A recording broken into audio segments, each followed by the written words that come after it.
It's more of like Bigg Boss house లాగానే shoot చేసాం. Almost ఎన్ని నైట్స్ చేసాం? 18 to 19 nights, 24 nights single schedule.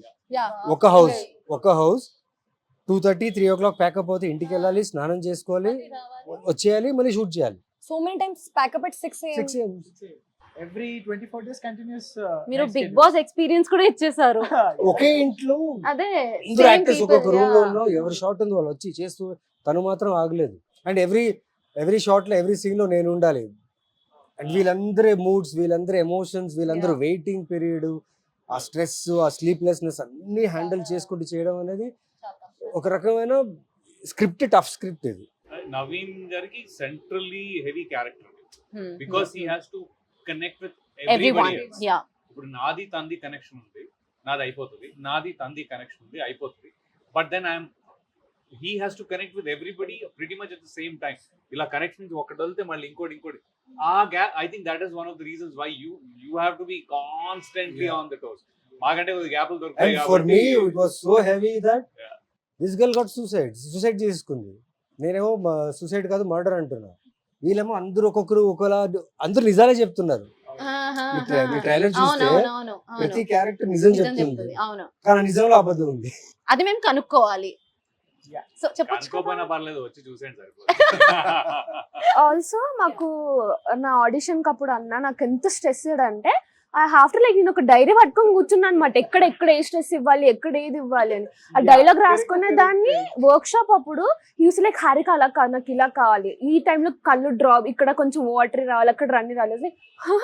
ఏంటి ఏం చేయమన్నా అస్సలు తెలుగు రాదు ఆ టైంలో, అస్సలు రాదు. లిటరలీ ఒక్కొక్క లైన్ రాసి, ఒక మీనింగ్ రాసి, మళ్ళీ ఇక్కడ స్టాప్ అవ్వాలి, ఇక్కడ డ్రాప్స్ అవ్వాలి. Sir how will I do everything together? His train me. So అంటే యాక్టింగ్ స్కూల్. సో అంటే దీని మొత్తం వెనకాల ఉన్న రీజన్ ఏంటంటే every director will think a character his own perspective. And అది మనం ఒక ఆర్టిస్ట్ కి చెప్పినప్పుడు తను అర్థం చేసుకునే ఒక ఇది ఉంటుంది.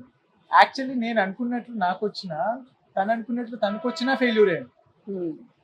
ఆ యాక్టర్ అంటే మనం రాసిన ఒక క్యారెక్టర్ కి ఇట్ హ్యాస్ ఇట్స్ ఓన్ ఇది, వేర్ వాళ్ళు కనెక్ట్ అవ్వాలి, నేను కనెక్ట్ అవ్వాలి. So it should be medium. నేను అందుకే అంటే కెమెరాస్ ఎందుకు ఎక్కువ యూజ్ చేయలేదు ఇది అని అంటే they should have their own ఇది. అంటే డైరెక్టర్ బౌండరీస్ ఇవ్వాలి, but unless they feel what the character. So మనం చెప్పకుండా వాళ్ళ నుంచి వచ్చే ఎక్స్ట్రా ఫ్లేవర్ వల్లే that character actually comes in to life. So అది నేను వీళ్ళందరితోనూ I was able to get it. మాకు బిగ్గెస్ట్ ఛాలెంజ్ మిమ్మల్ని మాట్లాడడానికి ఇవ్వట్లేదు తెలుసు. అదే నేను ఇందాక నుంచి ఇలా తెలుసు వదలంగా అలా సేవింగ్ యువర్ ఎఫర్ట్స్. లేదండి, ఇప్పుడు నేను కొంచెం ఇంట్రెస్టింగ్ క్వశ్చన్స్ అడుగుదామని వెయిట్ చేస్తున్నాను. Interestingly no it's all interesting conversation of course. అంటే తెలుసుకుంటున్నా అనమాట ఎంత కష్టపెట్టారు, మీరు ఎంత కష్టపడ్డారు అని చెప్పి. సో ద మోస్ట్ అంటే నవీన్ చంద్ర గారు అంటే most of the south Indian అంటే తెలుగు పీపుల్ అందరూ అనేదే అనమాట. The most under rated actor లో మీరు వస్తారు. ఎప్పుడు ఎవరిని అడిగినా అదే అంటూ ఉంటారు. అది I think it's long one. ఏదో రేట్ ఇచ్చారు కదా. Very kind. అంటే అదే ఏదో ఒక rate, under rated, up rated, down rate, ఏదో ఒక రేట్ ఇచ్చారు. అంటే మీ నుంచి చాలా ఎక్స్పెక్ట్ చేస్తున్నారు అనమాట. మళ్ళీ ఒక అందాల రాక్షసి అలాంటిది అయిపోయిందండి. ప్రతి ఒక్కరికి ఇప్పుడు తనకు రాఖీ ఉంది. నాకు ఇప్పుడు గుర్తుంది, బళ్ళారిలో నేను రాఖీ సినిమా చేసినప్పుడు ఐ హేటెడ్ హిమ్. అంటే ఆ టైంలో మా సిస్టర్ కి మ్యారేజ్ చూస్తున్నాం. ఆ సినిమా చూసిన తర్వాత ఇంకా ఎక్కువ కాన్షియస్ అయిపోయాను. అవును అవును, యా యా యా, చూడాలి నిజంగా రాఖీ చూడాలి. Very well. చాలా భయం వేస్తుంది. మా ఫ్రెండ్ వాళ్ళ మిస్సెస్ ఫ్రెండ్ పెళ్లి చేసుకుని యుఎస్ వచ్చారు. వచ్చినప్పుడు మేము డిన్నర్ హోస్ట్ చేసాం. డిన్నర్ హోస్ట్ చేస్తే ఆ అమ్మాయి ఇంట్లోపలికి రాల. నన్ను చూడగానే ఫస్ట్ టైం అప్పుడే పెళ్లి చేసుకుని వీడిని టప్మని వస్తే it's not a love marriage, arrange marriage. So she doesn't know him. అబ్బాయి తెలియదు అంతగా. దెబ్బకి మా ఇంట్లో నన్ను చూసి చలిలో, షికాగో చలిలో డిసెంబర్ లో బయటికి వెళ్ళిపోయి నుంచింది అమ్మాయి.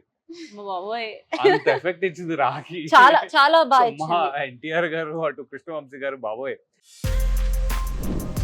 For more videos like this, subscribe Big TV channel.